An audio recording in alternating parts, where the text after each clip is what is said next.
റസൂലുള്ളാന്റെ മഹത്വം എത്രയാണെന്ന് നിങ്ങൾ ചിന്തിച്ചിട്ടുണ്ടോ?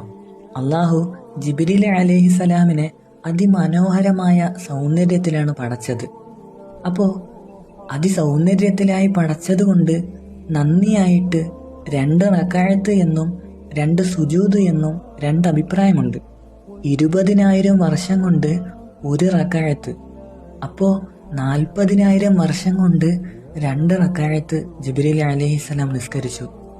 നിസ്കാരം കഴിഞ്ഞിട്ട് അള്ളാഹുവിനോട് ചോദിച്ചു, ഞാൻ നിനക്ക് 40,000 വർഷം കൊണ്ട് 2 റക്അത്ത് നിസ്കരിച്ചില്ലേ?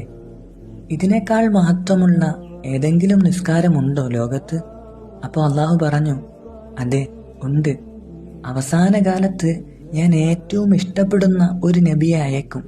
ആ നബിയുടെ ഉമ്മത്ത് 2 റക്അത്ത് നിസ്കരിക്കും. അവര് ആദ്യത്തെ തക്ബീറിൽ മാത്രമേ എന്നെ ഓർക്കുകയുള്ളൂ. അത് കഴിഞ്ഞാൽ പിന്നെ ഒരു ബോധവും ഉണ്ടാവില്ല. ആ 2 റക്അത്തിന്റെ മഹത്വം നിങ്ങളുടെ 40,000 കൊല്ലത്തെ 2 റക്അത്ത് നിസ്കാരത്തെക്കാൾ മഹത്വമുണ്ടാകും. കാരണം അത് റസൂലുള്ളാന്റെ മഹത്വമാണ് എന്ന്. ശരിക്കും ആരാണ് റസൂലുള്ള? റസൂലുള്ളാക്ക് അള്ളാഹു കൊടുത്ത മഹത്വം എത്രയായിരിക്കും?